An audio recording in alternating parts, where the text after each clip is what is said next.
भगवान गौतम बुद्ध ने दुख के ऊपर बहुत सारे प्रवचन दिए हैं और आज मैं आपको उनके जीवन की एक ऐसी कहानी सुनाऊंगा जिसे सुनने के बाद आप अच्छे से समझ पाएंगे कि दुख का सामना किस प्रकार किया जाता है। दोस्तों, दुनिया के अधिकतर लोग दुख से परेशान हैं।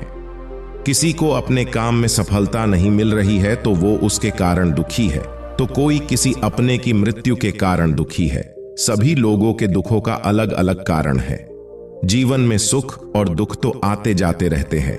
कभी बहुत ज्यादा सुख आता है तो कभी बहुत ज्यादा दुख। ये एक ही सिक्के के दो पहलू है, इसलिए हमें दुखों से घबराना नहीं है और उसका सामना करना है। कहानी शुरू करने से पहले आपसे एक छोटी सी रिक्वेस्ट है। अगर आपने अभी तक हमारे चैनल बुद्ध नीति को सब्सक्राइब नहीं किया है तो प्लीज जल्दी से सब्सक्राइब कर ले। चलिए बढ़ते हैं कहानी की ओर। एक बार गौतम बुद्ध एक नगर से गुजर रहे थे। बुद्ध उस गांव में भिक्षा लेने गए थे। अपने शिष्यों के साथ गांव से भिक्षा लेकर वह अपने आश्रम की ओर निकल पड़ते हैं। तभी रास्ते में उन्होंने एक छोटे बच्चे को देखा जो अपने घर के आंगन में खेल रहा था और उसकी मां कुछ काम कर रही थी। तभी उस बच्चे की मां ने बुद्ध को देखा, उन्हें प्रणाम किया और फिर कहा, आप रुकिए, मैं आपके लिए कुछ लेकर आती हूं। बुद्ध ने उससे कहा, मेरा पात्र भरा हुआ है, मैं उतना ही लेता हूं जितना मेरे पात्र में आता है, इसलिए आज मैं कुछ नहीं ले सकता। मैं कल फिर आऊंगा, तुम मुझे कल दे देना। बुद्ध ने उस बच्चे के सर पर हाथ रखा और वहां से चले गए। अगले दिन बुद्ध फिर उसी स्त्री के पास आए। स्त्री बुद्ध को देखकर बेहद खुश हो गई और उन्हें एक पात्र में चावल भर कर देती है। बुद्ध ने यह उपहार स्वीकार किया और उस स्त्री को कहा, तुम्हारा धन्यवाद। ऐसे ही कई दिन बीत गए। जब भी बुद्ध उस गांव में जाते, वह स्त्री हमेशा उन्हें भिक्षा में कुछ न कुछ जरूर देती। एक दिन जब बुद्ध उस स्त्री के पास भिक्षा लेने गए तो उन्होंने देखा कि वह स्त्री अपने बेटे को हिलाकर जगाने की कोशिश कर रही है और फुट फुट कर रो रही थी। देखने से ऐसा लग रहा था कि बच्चा बेहोश हो गया है। बुद्ध ने स्त्री से पूछा, बेटी, ये क्या हुआ? तुम्हारा बेटा बेहोश क्यों हो गया? स्त्री ने बताया, गुरुदेव, मेरा बेटा कुछ दिनों से बीमार था, उसको तेज बुखार भी था। मैंने गांव के वैद्य को भी दिखाया और इलाज शुरू किया, लेकिन फिर भी मेरे बेटे की हालत ठीक नहीं हुई। अभी थोड़ी देर पहले मेरा बेटा चलते चलते तेज बुखार की वजह से बेहोश हो गया। बुद्ध ने लड़के का परीक्षण किया और समस्या को समझने के बाद बुद्ध ने उस स्त्री को कुछ जड़ी बूटी दी और कहा, इसे चावल के बीज दबाकर रख देना और अपने बच्चे को इसका रस निकालकर पिलाना। इस तरह वह स्वस्थ बना रहेगा। स्त्री ने उस जड़ी बूटी को रख लिया और बुद्ध उसके बाद वहां से चले गए। एक महीने बाद बुद्ध श्रावस्ती में जाकर वह लोगों को उन पीड़ाओं के बारे में उपदेश दे रहे थे जो सभी लोगों को प्रभावित कर रहे थे। तभी उस सभा में एक स्त्री अपने बच्चे को अपने गले से लगाए बुद्ध के पास पहुंची और बच्चे को बुद्ध के चरणों में रखकर बोली, हे बुद्ध, मौत क्या होती है? उसकी पीड़ा क्या होती है? ये आप मुझसे पूछो। मैं एक विधवा हूं और अब मेरा पुत्र भी मुझे अब छोड़कर चला गया है। अपने बेटे की इतनी छोटी उम्र में मृत्यु किसी मां को ना देखनी पड़े। मैंने आज तक बहुत दान किए, कभी किसी का बुरा नहीं चाहा, ना मैंने आज तक भगवान से कुछ मांगा। लेकिन अब मेरे इस बेटे को देखिए, वह अब ना तो रोता है ना हंसता है। क्या आपने मुझे नहीं पहचाना? बुद्ध ने उस बच्चे को अपनी गोद में उठाकर उस स्त्री से कहा, तुम्हारा पुत्र बहुत ही सुंदर है। मैंने तुम्हें कुछ जड़ी बूटियां दी थीं, क्या तुमने उसे नहीं पिलाया? वह स्त्री बुद्ध के चरणों में गिरकर बोली, हे बुद्ध, मुझे माफ कर दें, वह जड़ी बूटियां मैंने फेंक दी थी। मैं आप पर विश्वास नहीं कर पाई। मुझे लगा कहीं वह जड़ी बूटियां मेरे पुत्र को हानि न पहुंचा दे। गांव के कुछ लोग भी आपको पाखंडी और ढोंगी बताते थे। बुद्ध ने उस स्त्री को कहा कि क्या अब तुम्हें मुझ पर विश्वास है? स्त्री बोली, हां बुद्ध, मैं मेरे बेटे को ठीक करने के लिए हर जगह गई। तब किसी ने मुझसे कहा कि आप बुद्ध के पास जाओ, उस सब की समस्या को दूर करते हैं, तुम्हारी समस्या को भी जरूर दूर कर देंगे।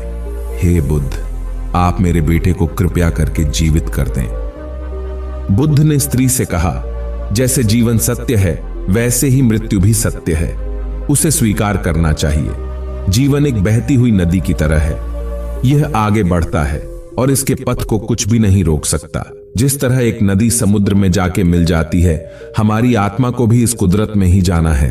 स्त्री बोली, हे बुद्ध, आप मेरी वेदना नहीं समझ रहे हैं। मैं एक विधवा हूं। मेरे जीने का इकलौता सहारा मेरा पुत्र था और अब वह भी मुझे छोड़कर चला गया। अब मैं किसके सहारे जीऊंगी? मुझे ज्ञान के बड़े उपदेश नहीं चाहिए, मुझे केवल मेरा पुत्र चाहिए। क्या आप उसे जीवित नहीं कर सकते? क्या आप मुझ पर रहम नहीं करेंगे? बुद्ध बोले, ठीक है, मैं तुम्हारे बेटे को अवश्य जीवित कर दूंगा, लेकिन उसके लिए तुम्हें सबसे पहले मेरा एक काम करना होगा। तुम्हें जाकर किसी एक घर से मुट्ठी भर पीली सरसों के दाने लाने हैं। वो स्त्री कहती है, ठीक है बुद्ध, मैं अभी लेकर आती हूं। बुद्ध ने कहा, रुको, तुम्हें ये सरसों के दाने किसी ऐसे घर से लाने हैं जहां आज तक कोई मृत्यु ना हुई हो। उस स्त्री आंसू पोंछकर बोलती है, हे बुद्ध, मैं अभी लेकर आती हूं। वह अपने बेटे को लेकर दौड़ती हुई गांव की तरफ जाती है। वहां उसने एक घर का दरवाजा खटखटाया। गृहस्वामी बाहर आया। उस स्त्री ने उस गृहस्वामी से एक मुट्ठी पीली सरसों के दाने मांगे। उस स्वामी ने स्त्री को सरसों के दाने दे दिए। वह खुशी खुशी दाना लेकर जा रही थी कि तभी उसे याद आया कि बुद्ध ने ऐसे घर से दाने लाने के लिए कहा था जहां किसी की भी मृत्यु न हुई हो। स्त्री ने गृहस्वामी से पूछा, क्या तुम्हारे घर में किसी की मृत्यु हुई है? स्वामी ने कहा, हां, कुछ दिन पहले मेरे पिता की मृत्यु हुई थी। स्त्री ने दाने स्वामी को वापस कर किसी दूसरे घर पर जाने का फैसला किया। दूसरे घर में जाकर उस स्त्री ने फिर से सरसों के दाने मांगे और पूछा कि क्या तुम्हारे घर में किसी की मृत्यु हुई है? आदमी ने कहा कि हां, आज से 10 साल पहले मेरा पूरा परिवार बाढ़ में बह गया था। केवल मैं अकेला जीवित रह गया और अब मैं अकेले अपनी जिंदगी का बोझ उठा रहा हूं। उस स्त्री ने सोचा कि ऐसा घर कहां पर मिलेगा जहां पर किसी की मृत्यु न हुई हो, लेकिन फिर भी उसने कोशिश जारी रखी। उस स्त्री ने हार नहीं मानी।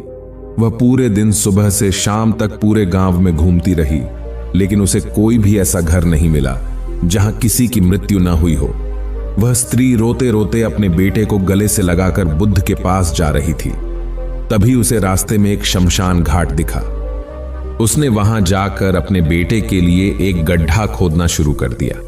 वह गड्ढा खोदती जा रही थी और रोती जा रही थी।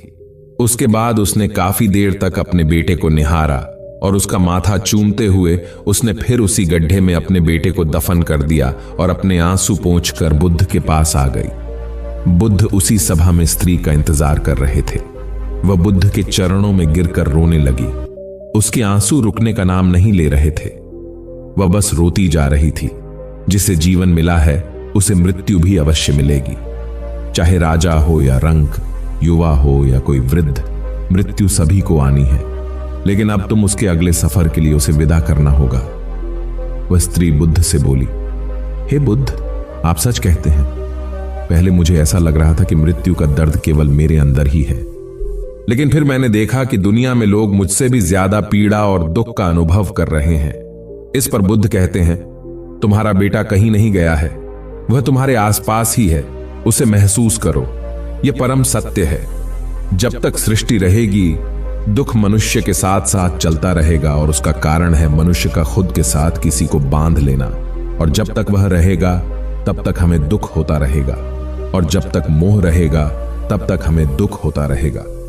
जब कोई वस्तु हमारे पास रहती है तो हमें उसकी कद्र नहीं होती, लेकिन जैसे ही वह हमसे दूर चली जाती है, उसके न होने का एहसास हमारे अंदर गहरी पीड़ा बना देता है और हम दुखी हो जाते हैं।